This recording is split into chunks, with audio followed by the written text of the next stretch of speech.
नमस्कार साथियों, मेरा नाम है अभिनव दोसांशु पांडे। फोटोन और ज्ञानदा की टीम की तरफ से मैं आप सभी का स्वागत करता हूं। और आज हमारी चर्चा का क्या विषय है, देखिए कल जो हम लोगों ने 12.3.1 किया था, मतलब थर्ड चैप्टर का पहला वीडियो देखा था, उस समय जो है हम लोगों के पास में क्या इन्फॉर्मेशन थी, हम लोगों ने वहाँ पर ड्रिफ्ट वेलोसिटी से रिलेटेड जो है बहुत सारे डिस्कशंस किए हुए थे। आज हम उससे आगे जो है बढ़ेंगे और बाकी सारी चीज़ें भी डिस्कस करेंगे। अब देखिए, ग्रुपिंग ऑफ रेजिस्टेंस, ये रेजिस्टेंस के बारे में हम लोगों को तो कल पता चल गया था कि भाई रेजिस्टेंस के लिए हम लोगों को क्या मिला था। हम लोगों ने देखा था कि जो रेजिस्टेंस है, ठीक है, वो लेंथ से जो है डायरेक्टली प्रोपोर्शनल है, एरिया से इन्वर्सली प्रोपोर्शनल है, एक रेजिस्टिविटी होता है और इस रेजिस्टिविटी के लिए भी हमारे पास में फॉर्मूला था।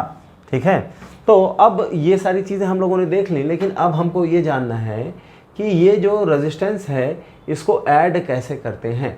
तो रेजिस्टेंस को एक दूसरे के साथ ऐड करने के लिए सबसे पहले हम देख लेते हैं कि रेजिस्टेंस को R1, R2, R3 इस तरीके से हम रिप्रेजेंट कर सकते हैं।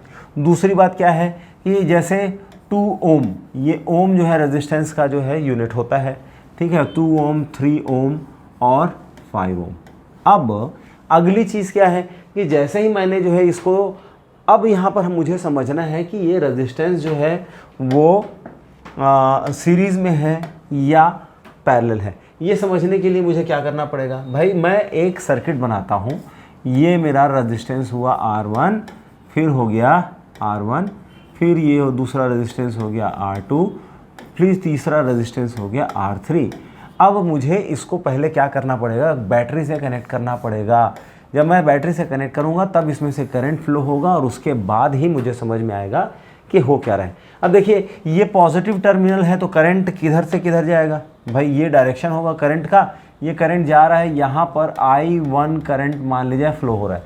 क्या ये करंट जो है इस R1 को छोड़ के सीधा डायरेक्टली R2 में जा सकता है? नहीं जा सकता। तो यहाँ से R2 और R2 के बाद R3, मतलब इस करंट के पास में और दूसरा कोई रास्ता नहीं है इससे जाने के अलावा। तो इसका मतलब ये हुआ कि जब कोई दूसरा रास्ता ना हो तो इस तरीके के कनेक्शन को हम क्या बोलेंगे, इसको हम बोलेंगे सीरीज़ कनेक्शन। लेकिन अब जो है आप देखो, अब देखो आप कि अगर जो है हम लोगों ने इस तरीके का एक कनेक्शन देखा जहाँ ये रेजिस्टेंस R1 है, ठीक है, फिर ये वाला रेजिस्टेंस R2 है, फिर ये वाला रेजिस्टेंस R3 है। तो इस तरीके से जब हमारे पास में रेजिस्टेंस है और इसको हम लोगों ने मान लो ऐसे बैटरी से कनेक्ट कर दिया। अब हम क्या देखते हैं कि यहाँ से करंट I निकला, लेकिन जैसे ही current I point number A के पास पहुँचता है तो अब I के पास में क्या क्या ऑप्शन है। I के पास में ये ऑप्शन है कि I पहले वाले रेजिस्टेंस R1 से भी जा सकता है, R2 से भी जा सकता है, R3 से भी जा सकता है। ये बिल्कुल ऐसी ही कंडीशन है जैसे कि अगर आप मार्केट में घुस रहे हैं तो मार्केट में टोटल पॉपुलेशन जो है सब एक ही रास्ते से नहीं जाएगा। अगर बहुत सारे रास्ते अवेलेबल हैं तो लोग अपने अपनी कन्वीनियंस के हिसाब से अलग अलग रास्तों से जाना पसंद करते हैं। अगर ऐसी सिचुएशन है जहां करंट I1, I2 और I3, मतलब करंट यहां पर डिवाइड हो सकता है। कुल मिला के 100 गाड़ियाँ निकली, जिसमें से 30 गाड़ियाँ जो है पहले ब्रिज से, 30 गाड़ियाँ दूसरे ब्रिज से और बाकी के 40 गाड़ियाँ जो है तीसरे ब्रिज से निकल गई। ऐसी कंडीशन में जब हम क्या देखते हैं कि जब करंट डिवाइड हो रहा है तब उसको हम बोलते हैं पैरेलल। अच्छा, यहाँ पर और क्या समझने वाली बात है, देखिए यहाँ पर अगर मैंने 12 वोल्ट की बैटरी ली है तो यहाँ पर मुझे क्या निकलेगा कि ये अगर प्लस 12 वोल्ट मैंने इस वाले पॉइंट को मान लिया है, यानी कि पॉइंट A अगर 12 वोल्ट का है तो यहाँ पर जो है टोटल 0 वोल्ट होगा। धीरे धीरे वोल्ट कम होते जाएगा रेजिस्टेंस में। लेकिन यहाँ देखिए कि ये हमारा ये पॉइंट 1 और ये पॉइंट 2, पॉइंट 1 A से कनेक्टेड है और A जो है वो तीनों बैटरी से डायरेक्टली कनेक्टेड है। इसका मतलब ये है कि अब पैरेलल कनेक्शन में वोल्टेज का कोई डिफरेंस नहीं आता। जितना वोल्टेज हम बैटरी का लगाए हैं उतना ही वोल्टेज हमको रेजिस्टेंस में मिलता है। ये बात समझने के बाद में हम आगे क्या करेंगे, हम देखेंगे कि रेजिस्टेंस को सीरीज़ में कैसे कनेक्ट करते हैं। यहाँ पर इसका नाम R1, इसका नाम R2 और इसका नाम R3 रख देते हैं और इस पूरे कनेक्शन में हम एक बैटरी लगा देते हैं। अब बैटरी लगा देंगे तो हमको क्या नज़र आएगा, आइए देखते हैं। सबसे पहली बात हम लोगों ने क्या देखी कि करंट जो है वो सेम रहेगा, मतलब जो करंट आई यहाँ से जा रहा है वही करंट यहाँ से जाएगा, वही करंट यहाँ से और वही करंट यहाँ से। करंट जो है एक सीरीज़ कनेक्शन में चेंज नहीं होता है। लेकिन हम लोग ये देखते हैं कि हर एक बार जब हमारा करंट किसी रेजिस्टेंस को क्रॉस करता है तब उसका पोटेंशियल जो है वो कम होते जाता है। अब ये कैसे, तो इसका मैं आपको रीज़न बताऊंगा, आप बस ये देखिए। तो यहाँ पर हम क्या देख रहे हैं कि अगर V is equal to I R होता है तो जितना रेजिस्टेंस होगा उतना पोटेंशियल डिफरेंस इसके टर्मिनल में यानी कि इसके दोनों साइड में नज़र आएगा। अगर मैंने यहाँ सोचा कि R1 is equal to R2 is equal to R3 और इसकी वैल्यू ले लेता हूँ मैं 10 ओम, ठीक है। और उसके बाद में मैं देखता हूँ कि अगर मैंने यहाँ पर 40 वोल्ट की बैटरी लगाई है तो नहीं, 40 की बजाय 30 ले लेते हैं। अगर मैंने यहाँ पर 30 वोल्ट की बैटरी लगाई है तो मैं क्या देखूँगा कि यहाँ पर मुझे +30, फिर V is equal to I R formula में मैंने I की वैल्यू जो भी होगी R की वैल्यू 10 ले ली तो मतलब V की वैल्यू 10 वोल्ट मुझे मिलेगी, तो यहाँ पर +20 मिलेगा और इनके बीच का डिफरेंस V1 जो है मुझे 10 वोल्ट मिलेगा। अब यहाँ से दूसरा पॉइंट देखेंगे तो यहाँ पर भी +10 मिलेगा और V2 की वैल्यू फिर से मुझे कितनी मिल जाएगी, 10 वोल्ट मिलेगी। फिर +10 से यहाँ पर मुझे पोटेंशियल 0 मिलेगा और इनके बीच का पोटेंशियल डिफरेंस भी 10 वोल्ट मिल जाएगा। मतलब जैसे जैसे करंट आगे बढ़ता जाता है हर बार एक रेजिस्टेंस को क्रॉस करने के बाद में करंट जो है पोटेंशियल ड्रॉप करता हुआ आगे बढ़ता है। टोटल 30 वोल्ट, तो यहाँ से 30 से 20, 20 से 10, 10 से 0, इस प्रकार से पोटेंशियल ड्रॉप होता जाता है। अब हम लोग रेजिस्टेंस कैसे निकालेंगे, तो भाई हमको पता है V is equal to I R. अच्छा, I रिमेन सेम, तो फिर जो है टोटल पोटेंशियल ड्रॉप क्या होगा, V in series is equal to V1 plus V2 plus V3। अब यहाँ हम क्या देख रहे हैं, V is equal to I R होता है तो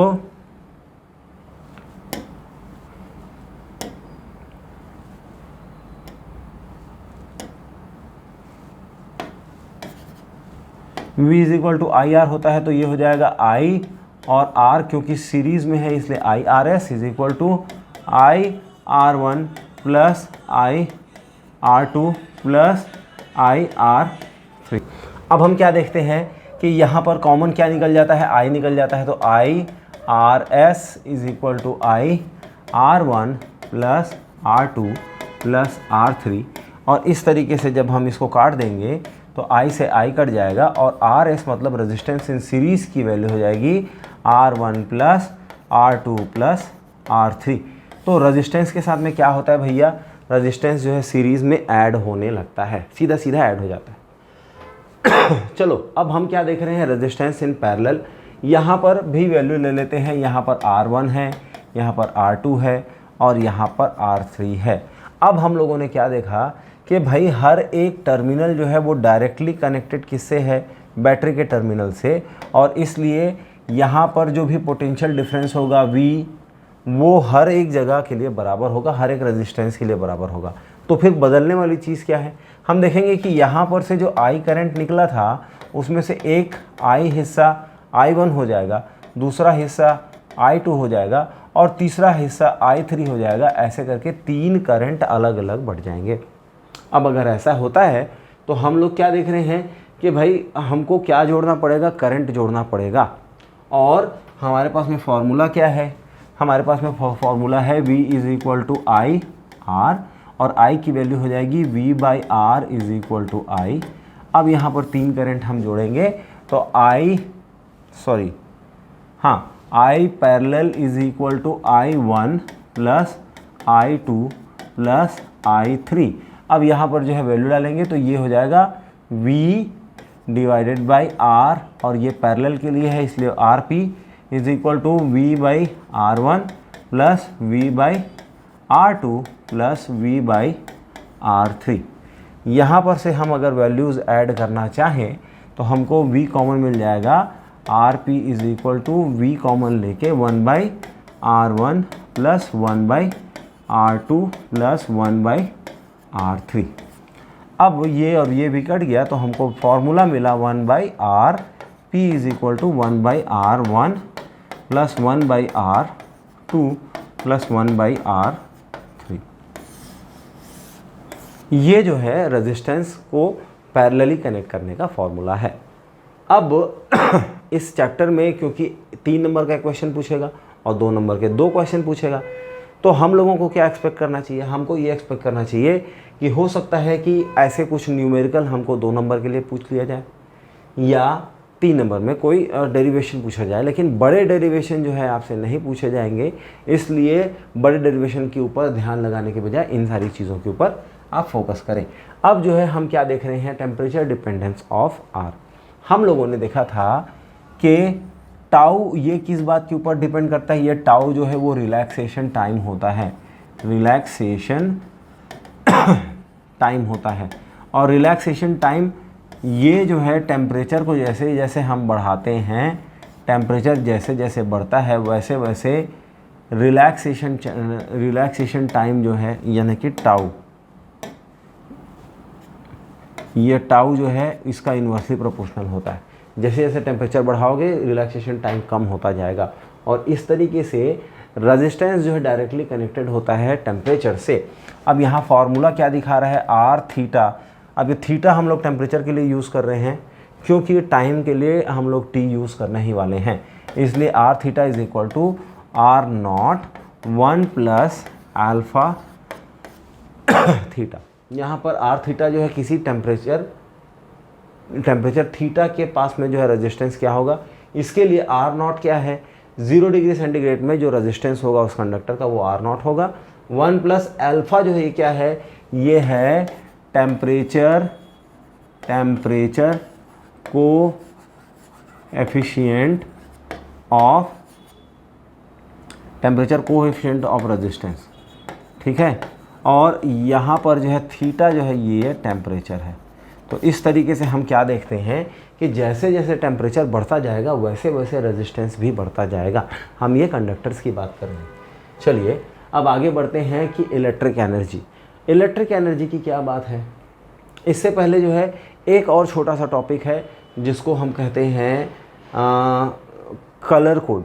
अब कलर कोड के लिए जो है मैं अभी आपको बता देता हूँ, जब न्यूमेरिकल आएगा तो न्यूमेरिकल के समय जो है हम आपको उसको डायग्राम के साथ में अच्छे। तो यहाँ पर क्या होता है, B Roy of Great Britain has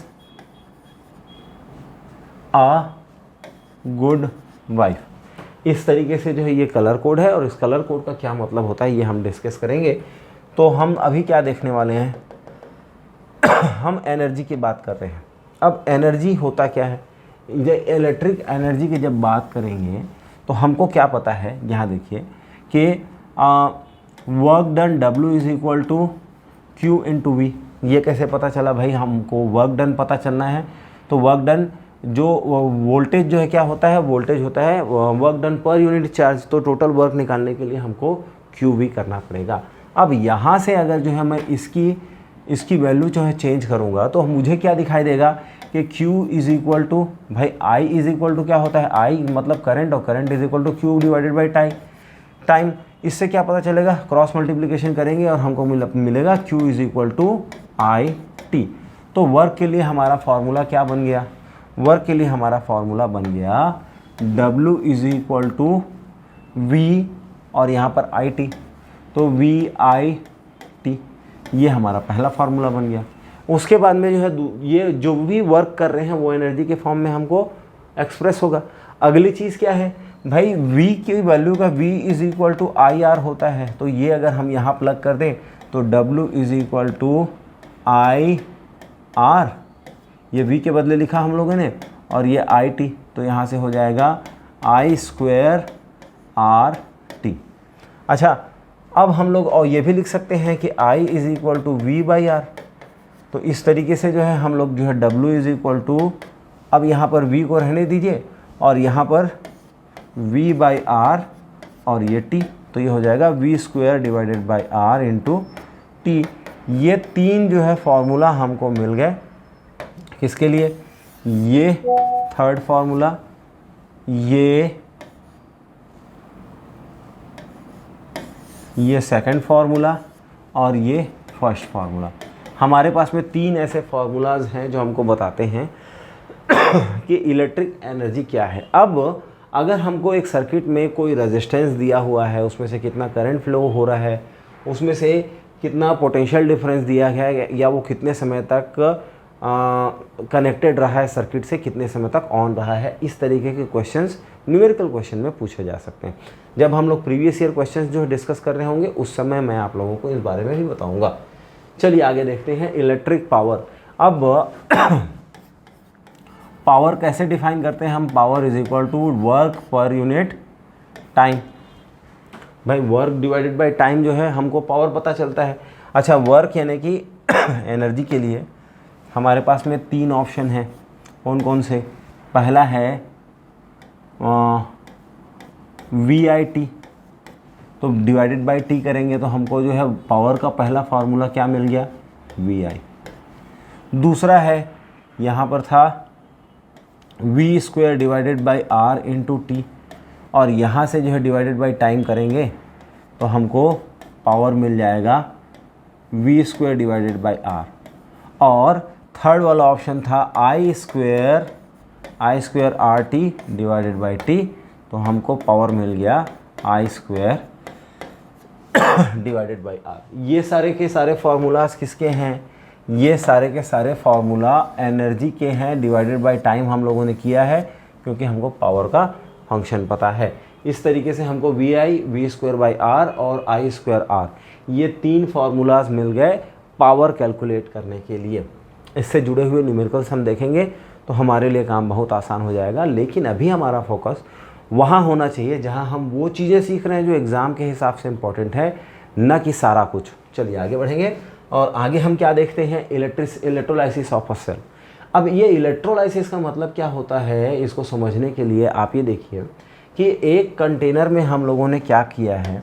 एक कंटेनर में हम लोगों ने थोड़ा सा एक ऐसा लिक्विड ले लिया है, जैसे मान लीजिए पानी में हम लोगों ने क्या किया कि कॉपर का एक सॉल्ट ले लिया CuSO4 प्लस वाटर, तो ये aqueous solution of copper sulphate हो गया। ये एक इलेक्ट्रोलाइट ले लिया हम लोगों ने, इलेक्ट्रोलाइट।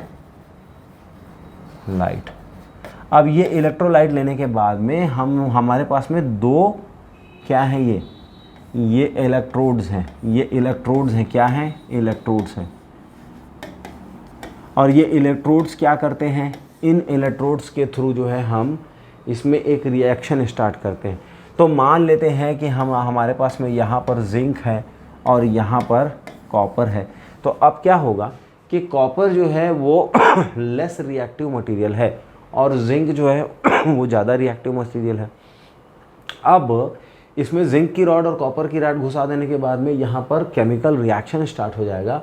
और इस केमिकल रिएक्शंस के थ्रू होना ये है कि यहाँ पर से जो है कॉपर निकल के जिंक कॉपर सल्फेट के साथ में कंबाइन होने लगेगा और वहाँ का कॉपर जो है वो जिंक से रिप्लेस हो जाएगा। मतलब इस तरीके से हमको क्या नज़र आएगा कि यहाँ पर चार्ज का एक्सचेंज होने लगेगा। Charge exchange. और इस चार्ज एक्सचेंज के कारण अब हमारे पास में क्या मिलेगा? हमको करंट मिलेगा, इलेक्ट्रिक करंट। तो इलेक्ट्रिक करंट प्रोड्यूस करने के लिए सबसे कन्वीनियंट मेथड जो किसी समय में था, that was a chemical reaction. तो अब जो है जैसा कि हम यहाँ पर क्या देख रहे हैं कि जिंक एनोड है और कॉपर कैथोड है और इसके अंदर जो है जिंक सल्फेट का जो है हम लोगों ने सॉल्यूशन डाल दिया। अब क्या होता है कि यहाँ पर कॉपर है और यहाँ से इलेक्ट्रिसिटी हमको एक्सटर्नल सर्किट में मिलेगी जिससे बल्ब जलने लगेगा। ये रिएक्शन जो है वो इलेक्ट्रोलाइटिक सेल के नाम से जाना जाता है। अभी भी जो है जो हमारे बैटरी है उसमें लिथियम आयन सेल होता है। उसी तरीके से गाड़ियों में भी जो है हम एसीटेट के जो है मतलब सेल्स यूज़ करते हैं। तो ये सारी चीज़ें जो है इसी चीज़ के ऊपर निर्भर हैं कि यहाँ पर केमिकल रिएक्शन से एनर्जी रिलीज़ होती है जो हमको इलेक्ट्रिसिटी प्रोवाइड करती है। अब ये जो इलेक्ट्रिसिटी है यहाँ पर जो है आप देखेंगे कि असल में जो है जिंक का Zn2+, जिंक का एक आयन है। उसी तरीके से Cu2+, कॉपर का एक आयन है। और इन आयंस का जो है मोशन होता है अंदर इलेक्ट्रोलाइटिक सेल में। तो अब आप क्या देखेंगे कि यहाँ पर भी इंटरनल सर्किट में भी इलेक्ट्रिक करंट फ्लो हो रहा है और एक्सटर्नल सर्किट में भी इलेक्ट्रिक करंट फ्लो हो रहा है। लेकिन एक्सटर्नल सर्किट के अंदर इलेक्ट्रॉन्स हैं जो कि चार्ज का फ्लो कर रहे हैं, जबकि इंटरनल सर्किट्स में हमारे पास में आयंस हैं और ये आयंस के थ्रू जो है यहाँ पर चार्ज का फ्लो हो रहा है। तो अब हमको समझना है कि अगर कोई बैटरी मतलब यहाँ पर जब आयन का एक्सचेंज होगा तो आप सोचो कि अगर इसका कॉन्सेंट्रेशन किसका, इलेक्ट्रोलाइट का अगर इसका कॉन्सेंट्रेशन ज़्यादा हो तो क्या प्रॉब्लम होगी? इस इलेक्ट्रोलाइट में जितने ज़्यादा आयंस होंगे उतना ज़्यादा आयन टू आयन कोलिजन होगा और इस कोलिजन के कारण ज़्यादा फास्ट जो है रिएक्शन नहीं हो पाएगा, तो ज़्यादा फास्ट इलेक्ट्रिसिटी प्रोड्यूस नहीं हो पाएगी। उसके साथ साथ जो है अब हम लोग आयन टू आयन कोलिजन के बारे में जो है पढ़ लिए। टेम्परेचर बढ़ाने से इसका जो है डेंसिटी कम होगा और टेम्परेचर बढ़ाने से मोबिलिटी बढ़ेगी। ये बहुत सारे ऐसे फैक्टर हैं जिसके कारण अब क्या होता है कि एक इलेक्ट्रोलाइटिक सेल भी अपने अंदर से एक वो प्रोड्यूस करता है, रेजिस्टेंस प्रोड्यूस करता है। उस रेजिस्टेंस को हम क्या बोलते हैं? इंटरनल रेजिस्टेंस बोलते हैं। अब ये इंटरनल रेजिस्टेंस में ये देखिए, ये बैटरी का पॉजिटिव टर्मिनल है, ये बैटरी का पॉजिटिव टर्मिनल है, ये बैटरी का नेगेटिव टर्मिनल है, जो छोटा वाला है वो नेगेटिव टर्मिनल है। तो इस बैटरी में या इस सेल में हमको एक इंटरनल रेजिस्टेंस स्मॉल r मिलता है और इसको हम हमेशा क्या करते हैं? बैटरी के साथ में सीरीज़ में कनेक्टेड देखते हैं। अब यहाँ पर एक क्वेश्चन आता है कि EMF क्या होता है, EMF क्या होता है और टर्मिनल पोटेंशियल क्या होता है, टर्मिनल पोटेंशियल क्या होता है।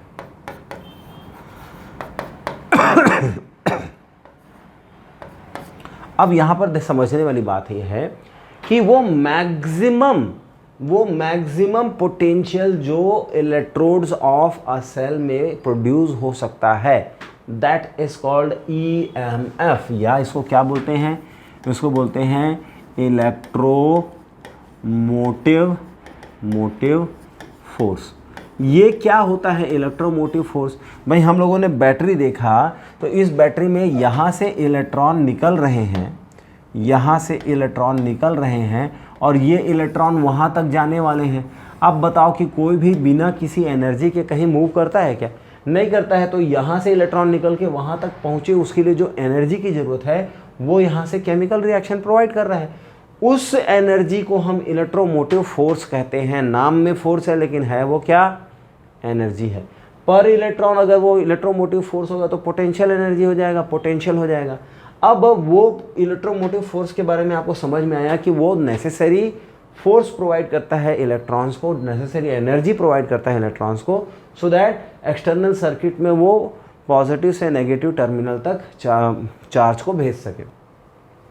अब ये इलेक्ट्रोमोटिव फोर्स है, इसका जो है अब यहाँ पे टर्मिनल वोल्टेज क्या होता है? देखो, जब तक जो है इस बैटरी को बाहर के सर्किट से कनेक्ट नहीं करेंगे तब तक इनके बीच का जो पोटेंशियल डिफरेंस है वो अपने मैक्सिमम में तो रहेगा, लेकिन क्योंकि चार्ज का फ्लो नहीं हो रहा है इसलिए ये तब तक जो है ये रेजिस्टेंस हमारे ये जो इंटरनल रेजिस्टेंस है वो पिक्चर में नहीं आया रहेगा।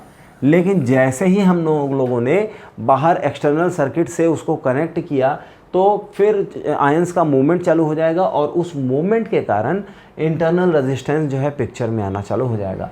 तो टर्मिनल पोटेंशियल क्या होता है? जब किसी सेल से एक्सटर्नल सर्किट में करंट फ्लो हो रहा है उस समय उसके इलेक्ट्रोड्स के बीच का जो पोटेंशियल डिफरेंस होता है उसको हम टर्मिनल पोटेंशियल बोलते हैं। लेकिन जब इलेक्ट्रिसिटी फ्लो नहीं हो रहा है तब उसको ईएमएफ बोलेंगे। अच्छा, टर्मिनल पोटेंशियल का जो है यूनिट क्या होता है, वोल्ट होता है, और ईएमएफ का यूनिट भी वोल्ट होता है। तो ये बेसिकली हैं दोनों चीज़ें। यहाँ पर इंटरनल रेजिस्टेंस जो है वो एक्टिव नहीं होता, मतलब यहाँ पर इंटरनल रेजिस्टेंस एक्टिव होता है और यहाँ इंटरनल रेजिस्टेंस एक्टिव नहीं होता है। ठीक है, इसको नापने के लिए हम डायरेक्टली वोल्ट मीटर का यूज़ कर सकते हैं। वोल्ट मीटर का यूज़ कर सकते हैं किसको नापने के लिए, यहाँ पर टर्मिनल पोटेंशियल को। लेकिन ईएमएफ को नापने के लिए हम क्या यूज़ कर सकते हैं, हम यहाँ पर पोटेंशियोमीटर यूज़ कर देंगे। पोटेंशियोमीटर हम लोग इसको हम इसको जो है नाप नहीं सकते किसके थ्रू, वोल्ट मीटर के थ्रू। तो ये क्वेश्चन आएगा जब हम क्वेश्चन देखेंगे आने वाले जो है प्रीवियस ईयर क्वेश्चंस में, तब हमको ये क्वेश्चन दिखाई देगा, हम लोग उसका जो डिफरेंस है वो कैलकुलेट करेंगे। चलिए आगे बढ़ते हैं। अब हम क्या देख रहे हैं कि ये जो सेल हैं इनको ग्रुप करने के दो तरीके हैं। पहला है कि सेल को सीरीज़ में कनेक्ट कर दो। सीरीज़ में कनेक्ट करो मतलब कि एक का जो है पहला नोड ए वो बी से कनेक्ट होगा और बी जो है सी से कनेक्ट होगा, सी जो है डी से। मतलब यहाँ पर जो है दोनों सेल्स को के बीच में सीरीज़ कनेक्शन है। अब ये सीरीज़ कनेक्शन में हम लोगों को क्या पता है भैया, इसका जो है मतलब इसका ईएमएफ है E1 और इसका ईएमएफ है E2 और यहाँ पर इंटरनल रेजिस्टेंस है R1 और इंटरनल रेजिस्टेंस है R2। तो नेट ईएमएफ क्या होगा, नेट ईएमएफ हो जाएगा E1 प्लस E2 और इसका जो है जो रेजिस्टेंस हो जाएगा वो small r plus capital R, अगर ये